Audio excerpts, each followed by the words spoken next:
నెల్లూరు జిల్లా బ్యాంక్ ఉద్యోగుల సమన్వయ సంఘం 4వ సర్వసభ్య సమావేశం నెల్లూరు పట్టణం నందు ఉన్న రోటరీ క్లబ్ హాల్లో జరిగింది. ఈ సమావేశాన్ని అఖిల భారత బ్యాంక్ ఉద్యోగుల సంఘం జాతీయ కార్యదర్శి బిఎస్ రాంబాబు ప్రారంభించారు. ఈ సమావేశానికి ముఖ్య అతిథులుగా అఖిల భారత బ్యాంక్ ఉద్యోగుల సంఘం సంయుక్త కార్యదర్శి ఉదయ్ కుమార్, ఆంధ్రప్రదేశ్ మరియు తెలంగాణ బ్యాంక్ ఉద్యోగుల సమైక్య ఉపాధ్యక్షులు రమణ ప్రసాద్, విశిష్ట అతిథులుగా సిపిఐ పార్టీ జిల్లా కార్యదర్శి దామ అంకయ్య, ఏఐటియుసి నెల్లూరు జిల్లా కార్యదర్శి శంకర్ కిషోర్ హాజరయ్యారు. ఈ సమావేశంలో బిఎస్ రాంబాబు మాట్లాడుతూ బ్యాంకింగ్ పరిశ్రమలో జరుగుతున్నటువంటి అనేక ప్రస్తుత పరిణామాల గురించి అఖిల భారత బ్యాంక్ ఉద్యోగుల సంఘం United forum of bank unions ఇచ్చిన మార్చి 24, 25 2 రోజులు అఖిల భారత బ్యాంక్ ఉద్యోగుల సమ్మె గురించి సభ్యులకు వివరించారు. బ్యాంక్ యూనియన్స్ ఆంధ్రప్రదేశ్ శాఖ కన్వీనర్గా ఉన్నాను. నా పక్కన కూర్చున్నటువంటి వివిధ సంఘాల నాయకులు United forum of bank unions సంబంధించిన వారు. దేశవ్యాప్త United forum of bank unions ఇచ్చినటువంటి పిలుపుకి ప్రతిస్పందనగా ఈ రోజున ఆంధ్రప్రదేశ్ రాష్ట్రంలో ఈ ప్రెస్ కాన్ఫరెన్స్ హోల్డ్ చేయడం జరుగుతోంది.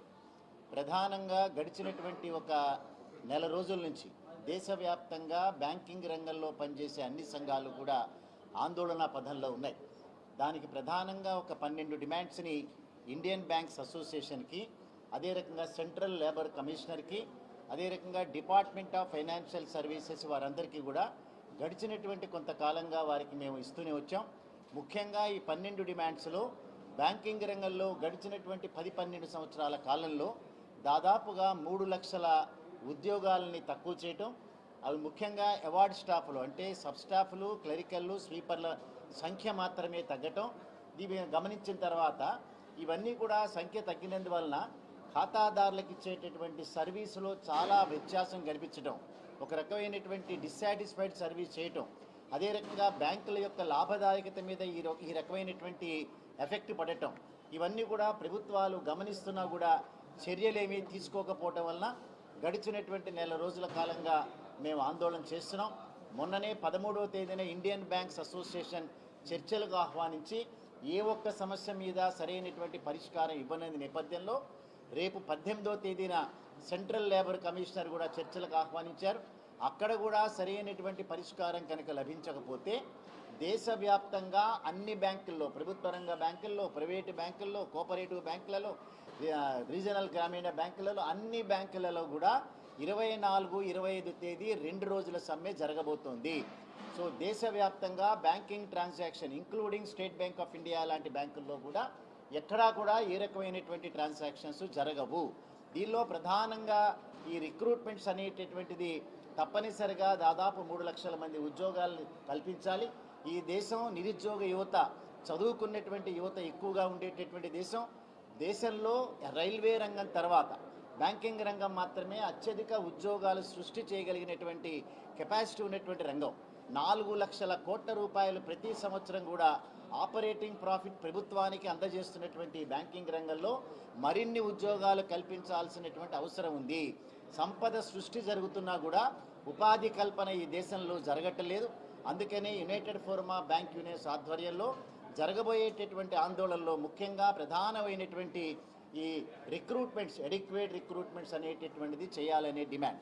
రెండోది, బ్యాంకింగ్ రంగంలో 5 రోజుల పని దినాన్ని ఇంట్రడ్యూస్ చేయడానికి ఇండియన్ బ్యాంక్స్ అసోసియేషన్ మాతో ఒప్పందాలు చేసుకున్న తర్వాత కూడా వెనకకి వెళ్ళటం, ప్రభుత్వాలు ఈ రకంగా అలసత్వాన్ని ప్రదర్శించడం కూడా తప్పనిసరిగా ఖండిస్తున్నాం. ఈ మధ్యలోనే అనేక రామచిలుకలన్నీ పాటలు పాడుతున్నాయి. వారానికి 70 గంటలు పనిచేయాలి, వారానికి 100 గంటలు పనిచేయాలి, సెలవు దినాల్లో భార్య మొహాలు చూస్తూ మొహం ముత్తుతాయి, ఇట్లాంటి అసభ్యకరమైనటువంటి మాటలు మాట్లాడుతున్నటువంటి కొంతమంది వ్యక్తుల యొక్క ఆలోచనలు ఖండిస్తున్నాం. తప్పనిసరిగా ప్రపంచవ్యాప్తంగా 5 రోజుల పని దినం ఏ రకంగా అభివృద్ధి చెందినటువంటి దేశాల్లో ఉందో మన దేశంలో కూడా 5 రోజుల పని దినాన్ని ఇంట్రడ్యూస్ చేయాలనేటటువంటి డిమాండ్తో 24, 25 తేదీల సమ్మెకు పిలిపించాం.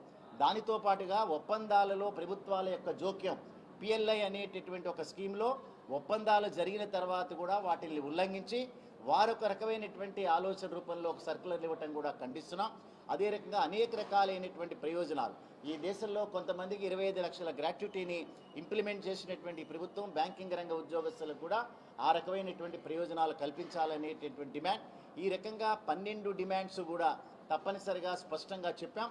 యునైటెడ్ ఫోరమా బ్యాంక్ యూనియన్స్ ఆధ్వర్యంలో ఈ రెండు రోజుల సమ్మె ఏదైతే ఉందో ఇది ఆరంభం మాత్రమే. రాబోయేటటువంటి రోజుల్లో తప్పనిసరిగా ఉధృతంగా వీటిని చేస్తాం. ప్రభుత్వాలకు ఇప్పటికీ కూడా రిక్వెస్ట్ చేస్తున్నాం, తప్పనిసరిగా ఏదో ఒక పరిష్కార మార్గం మీరు ఒప్పుకున్నటువంటి వాటిని ఇంప్లిమెంట్ చేయమని అడుగుతున్నాం.